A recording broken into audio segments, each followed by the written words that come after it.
একটা প্রতীক বেছে নিবে, যে কোনো একটা দলের প্রতীক বেছে নিবে, সেখানে একেবারে নিরপেক্ষ আওয়ামী লীগের পক্ষে মতামত আছে কিন্তু তাদের কাছে তাদের সাথে চুক্তি করে নিবে ইমরান খানের মতো নিয়ে, ওই আওয়ামী লীগের শক্তি টাকা পয়সা যা আছে প্রশাসন সব দিল্লি থেকে বলবে যে আমাকে ভোট দাও।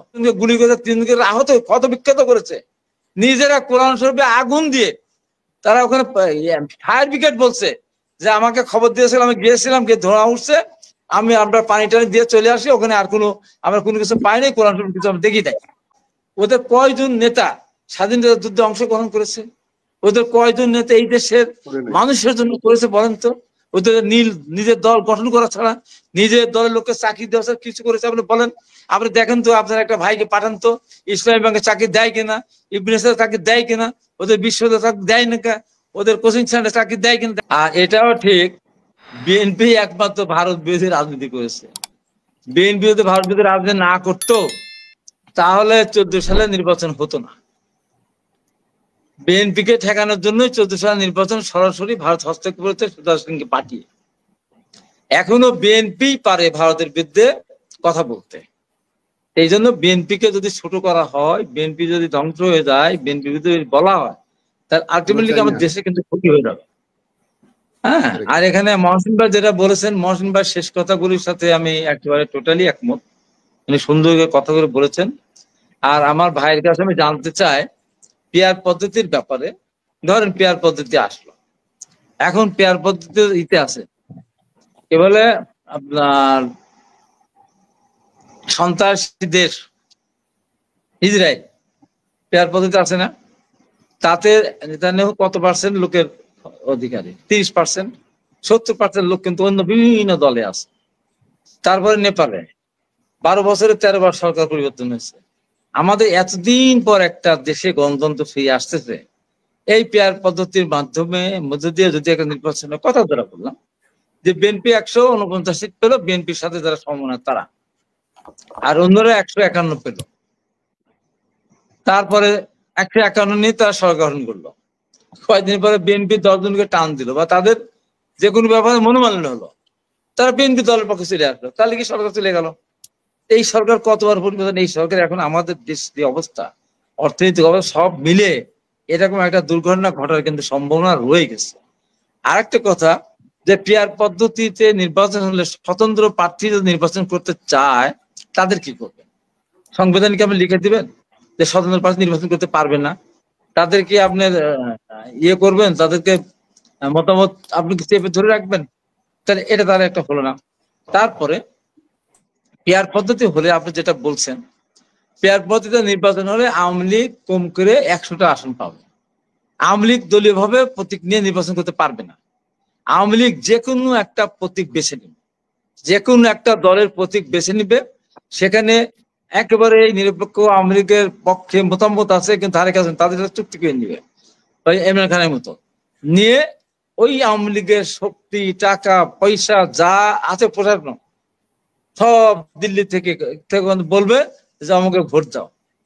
দেখেন কয়েক লক্ষ বা 1 কোটি 1.5 কোটি ভোট পেয়ে গেল, তখন কি হবে?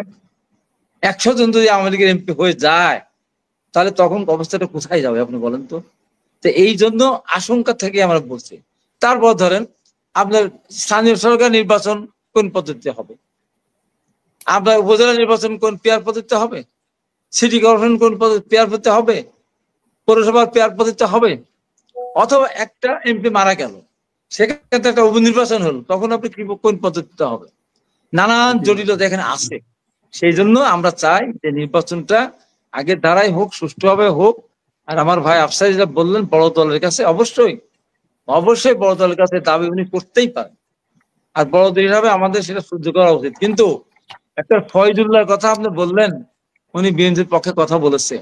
আমার কথা চিন্তা করেন তো, দীর্ঘ 15.5 বছর জামাতের পক্ষে মিডিয়ায় একটা লোক কথা বলে নাই, হাবিব ছাড়া।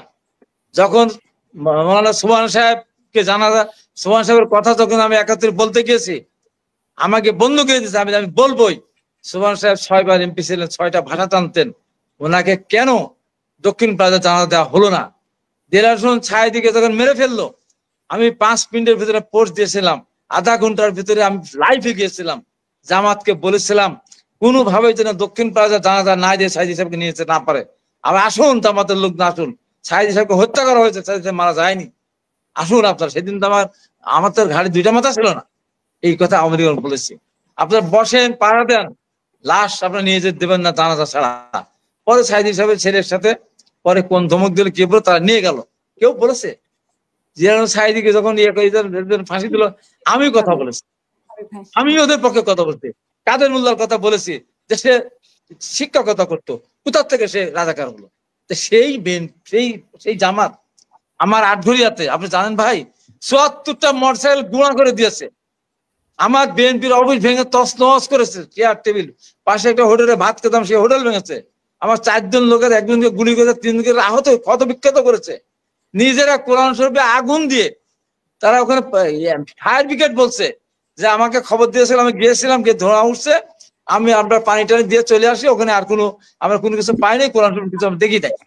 রাত্রিবেলা তারা সারা রাত গেল, সকালবেলা আগুন ধরে দিয়ে মিডিয়া নিয়ে যে কয়টা কোরআন শরীফ পোড়ায় দেখালো, এই যে কোরআন শরীফ পুড়িয়েছে। আমি চ্যালেঞ্জ করে বলেছিলাম, আমি বলেছিলাম যে একটা লোক দেখাতে পারেন আমাদের লোক ওদের মারতে গিয়েছে, ধরতে গিয়েছে, সব দায়িত্ব আমার। ওরা ফুটেজ, ওরা অস্ত্র নিয়ে গেছে, কোপাচ্ছে। জামাতের আমি ওই উপজেলার টুপি মাথায় দিয়ে তারা আমাদের একজনকে কোপাচ্ছে, সবাই দেখেছে। এবং ওই মসজিদের ইমাম মাইকে বলেছে যে আমাদের মসজিদ বিএনপি আক্রমণ করেছে, আসুন আর প্রতিরোধ করুন, অস্ত্র আগে থেকে জোগাড় করে রেখেছিল। এই জন্য বোমা ফাটিয়ে ত্রাস সৃষ্টি করে আমাদের লোকজনকে বিতাড়িত করে, আমাদের লোকজনকে একটা ছোট ঘটনার কারণে প্রধান ডেকেছিল, সেখান থেকে গিয়েছিল। এই সুযোগে এই কাজকে মিথ্যাচার আমি বলছি, একটা প্রমাণ করতে পারেন। তারপরে আমি বলেছিলাম জামাত আটঘরিয়ায় বলেছিলাম এরা মিথ্যা কথা বলে, কোন মিথ্যাবাদীর পিছনে নামাজ হয় না, অতএব জামাতের কোন নেতার পিছনে নামাজ হবে না, তারা পারবে না। যে মিথ্যা কথা বলে সেটা আজান দেয়, ওই আজান থেকে মসজিদে যাওয়া যায় না, অত মিথ্যাবাদী আজান দিতে পারে। এটা আমি বলেছিলাম আটঘরিয়ার ক্ষেত্রে, যেহেতু মিথ্যা কথা হয়। এইটা নিয়ে জামাত সারা পৃথিবী আমার বিরুদ্ধে তারা করলো। আমি হাবিব জেলা বিএনপির আহ্বায়ক, আমি একটা বিবৃতি দেওয়াই নাই, একজন লোক নিজের, আমি পরে একটা প্রতিবাদ সভা করতে জানি। আমি শহীদ রাষ্ট্রপতি জিয়া রহমানের শাহাদত বার্ষিকী উপলক্ষে গিয়েছিলাম, একা একদম, আমার গাড়ি নিয়ে যাওয়া নিষেধ ছিল, আমার ড্রাইভারকে নিয়ে নিষেধ ছিল। আমি ওই এলাকার যখন ঢুকেছি, ওই ভাঙা মোটরসাইকেল, আমি 70 বছর বয়সে ওই ভাঙা মোটরসাইকেল ড্রাইভ করে আমি আমার মিটিং স্থলে গিয়েছি, একটা লোক নেইনি। তারা বাইরে থেকে লোকজনকে, আমাদের লোকজনকে ক্ষত বিক্ষত করেছিল। এবং এত বড় মিথ্যাচার, নিজেরা কোরআন শরীফ নিজেরা আগুন দিয়ে তারা বলে যে এখানে বিএনপি আগুন দিয়েছে, সে মামলা করেছে, আবার মিথ্যা মামলা করেছে। ওই মিথ্যা মামলা করার কারণে বলেছিলাম যারা মিথ্যা মামলা করে এরা মিথ্যাবাদী, অতএব এদের এদের পিছনে নামাজ পড়া যাবে না। আজকে ফয়জুল্লাহ যে কথা বললো বিএনপির পক্ষে বলেছে, আমি ওর কেউ ওদের পক্ষে কথা, তখন আমি কথা বলেছি, আমি বলেছি আমি বলবো, সুবহান সাহেবের কথা বললো, এই মিডিয়াতে বলতে দেবেন না, আমি সব মিডিয়াতে বলবো এই অন্যায়। ওনাদের দক্ষিণ প্লাজার জানাজা পাওয়া উচিত ছিল, অধিকার ছিল, ওনাদের অধিকার বঞ্চিত করা হয়েছে। সেই জন্য বলি ভাই, এমপি নেতা নাই, আপনার কথা আমি শুনলাম, ম্যাডাম নেই, তারেক রহমান নেই, তারপরে আপনি একবারে এক দৃষ্টি দেখান তো বাংলাদেশে কোন দলের কয়টা নেতা আছে? এনসিপি থেকে তাকান, আমাদের আমানুল্লাহ, মান খায়র, খবর মুস্তান, বাবু, জহিদুল, স্বপন, শহীদুল, এনি, আবুল খায়ের, ভুয়া, দেখেন তো এক সারির নেতা দেখেন তো। আমরা রাজনীতি করে এসেছি, ওদের কে আছে? আমরা তো হল পর্যায়ের নেতার সমতুল্য না। বলেন জামাতের দিকে তাকান, জামাতের দিকে যে তাকান, ওদের কয়জন নেতা স্বাধীনতা যুদ্ধে অংশগ্রহণ করেছে? ওদের কয়জন নেতা এই দেশের মানুষের জন্য করেছে বলেন তো? ওদের নিজের দল গঠন করা ছাড়া নিজের দলের লোককে চাকরি দেওয়া ছাড়া কিছু করেছে আপনি বলেন? আপনি দেখেন তো, আপনার একটা ভাইকে পাঠান তো, ইসলামী ব্যাংকে চাকরি দেয় কিনা, ইবনেসের চাকরি দেয় কিনা, ওদের বিশ্ববিদ্যালয় চাকরি দেয় না, ওদের কোচিং সেন্টার চাকরি দেয় কিনা, দেখেন তো, দিবে না। সেই জন্য বলছি যে ওরা এত আস্ফালন কেন দেখায়? নিজেরা স্বীকার করেছে স্বাধীনতা অংশগ্রহণ করেনি, তারপর এই আস্ফালন দেখানোর কারণে আমি বলেছি এত বড় আস্ফালন দেখানো না। আপনারা দুইজন অত্যন্ত সুন্দর আলোচনা করেছেন, আপনারা অত্যন্ত বিজ্ঞ। আমি যেটা বলেছি যে আমরা চেষ্টা করতেছি, তারেক রহমান চেষ্টা করছে, চাঁদাবাজি বা তারা বিভিন্ন অত্যাচারিত হয়েছিল, এখন হয়তো আক্রোশে অনেকে অনেক কিছু করে ফেলেছে, আমরা তাদের বহিষ্কার করতেছি, দল থেকে তাদের বিরুদ্ধে মামলা করতেছি, আমরা আইনজীবী নিয়োগ করতেছি না। তারপরে যদি আমাদেরকে হ্যাঁ, আমাদের লক্ষ লক্ষ না কয়েক কোটি আমাদের কর্মী সমর্থক, এদের সবাইকে নিয়ন্ত্রণ করা ভাই সম্ভব হয় না। একটা বাড়িতে 5-7টা ভাই থাকলে ওদের ভিতরে একজন দুষ্ট হয়, মা বাবা কিছু করতে পারে না। আমরা নিয়ন্ত্রণ করতেছি ইনশাআল্লাহ। এই কথা বলে শেষ করি। আওয়ামী লীগের সাধারণ সম্পাদক ওবায়দুল কাদের বারবার বলতেন, যেদিন আওয়ামী লীগ পদত্যাগ করবে সেদিন 5 লক্ষ মানুষ মারা যাবে, রাস্তায় লাশ পড়ে থাকবে, রক্ত গঙ্গা বয়ে যাবে।